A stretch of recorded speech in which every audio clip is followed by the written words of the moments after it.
Bonjour, aujourd'hui, moi, Lana et Laetitia allons parler d'un trouble de la vision affectant la perception des couleurs, soit le daltonisme. Contrairement à ce que certains peuvent penser, il n'y a pas qu'un seul type de daltonisme, mais bien trois. Par contre, afin de comprendre chaque type, il faut se familiariser avec certaines composantes de la rétine de l'œil, plus précisément les cônes. Il faut tout d'abord savoir que notre rétine contient des cônes, ceux-ci étant des photorécepteurs servant à transformer le signal électromagnétique de la lumière en signal nerveux, permettant donc la perception de la vie telle qu'on la connaît. En plus de nous permettre de voir des images, les cônes nous permettent aussi de percevoir les couleurs. Il existe trois types de cônes, les cônes S, les cônes M et les cônes L. Les cônes S constituent 2 à 7% des cônes totaux contenus dans une rétine. Ceux-ci sont sensibles à la lumière de longueur d'onde courte, on parle alors du pigment sensible au bleu. Les cônes M, pour leur part, constituent 32% des cônes totaux. De plus, ils sont sensibles à la lumière de longueur d'onde moyenne, indiquant donc une sensibilité face au pigment vert.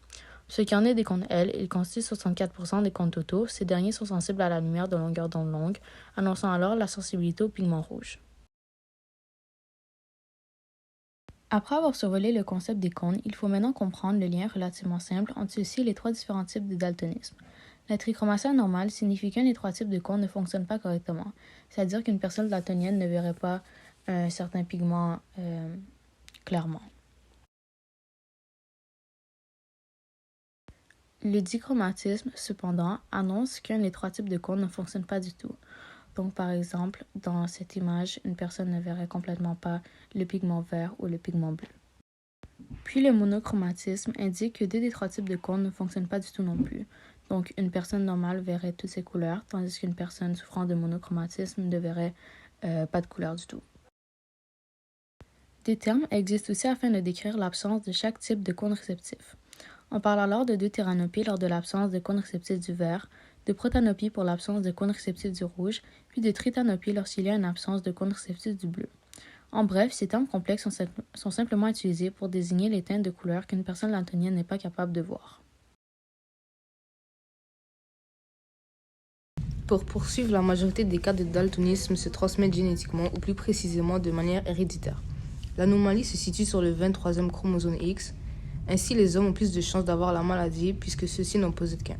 Quant aux femmes, puisque celles-ci ont 2 chromosomes X, le chromosome sain pourrait par conséquent compenser pour le chromosome affecté, de manière à ce que la maladie ne cause aucun dommage. Par contre, puisque la maladie est héréditaire, une mère porteuse du gène affecté a des chances de le transmettre à son enfant, même si celle-ci ne souffre pas du daltonisme.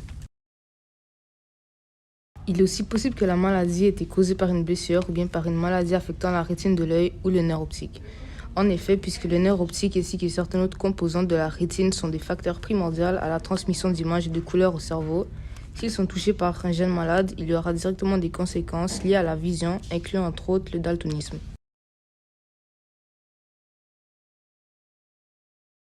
Certains médicaments utilisés pour soigner des maladies telles que la tuberculose, de plus que certains antiseptiques peuvent eux aussi être la cause du daltonisme. En effet, tous ces médicaments peuvent causer une faiblesse au niveau du nerf optique, affectant ainsi ses capacités, dont une étant la perception des couleurs. À ce jour, aucun traitement n'existe pour soigner le daltonisme héréditaire. C'est-à-dire que puisque l'anomalie a été transmise génétiquement plutôt que d'avoir été acquise, il est impossible de réparer les cônes de l'œil puisqu'ils se sont simplement formés de manière à ne voir que certaines couleurs. Bien que l'on ne puisse pas réparer les cônes défectueux de la rétine, due à nos technologies n'étant pas assez développées, des options s'offrent toujours sans avoir à modifier les constitutions de la rétine de l'œil. Depuis les inventions très récentes, les lunettes correctrices ainsi que les lentilles de contact adaptées aux divers types de daltonisme sont les meilleures manières de voir toutes les couleurs pour une personne daltonienne. Leur fonctionnement est simple. Les lentilles sont teintes d'un certain pigment adapté à chaque type de daltonisme, faisant ainsi ressortir la couleur voulue et permettant donc sa perception. Comme mentionné avant, le daltonisme peut aussi avoir été acquis par une blessure ou bien par une maladie.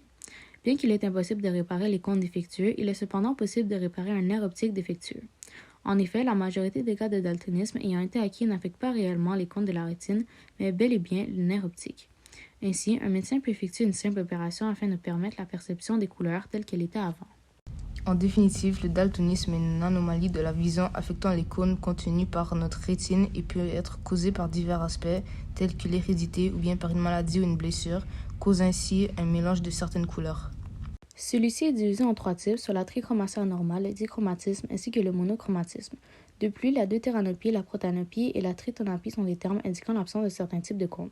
Afin de rendre la vision des personnes atteintes du daltonisme plus complète, des chercheurs ont découvert plusieurs manières de permettre la perception de toutes les couleurs sans toutefois réparer les cônes défectueux. Le daltonisme n'est pas un gros problème en soi, mais mérite tout de même une attention particulière afin de le soigner complètement si nos technologies nous le permettent dans un futur proche.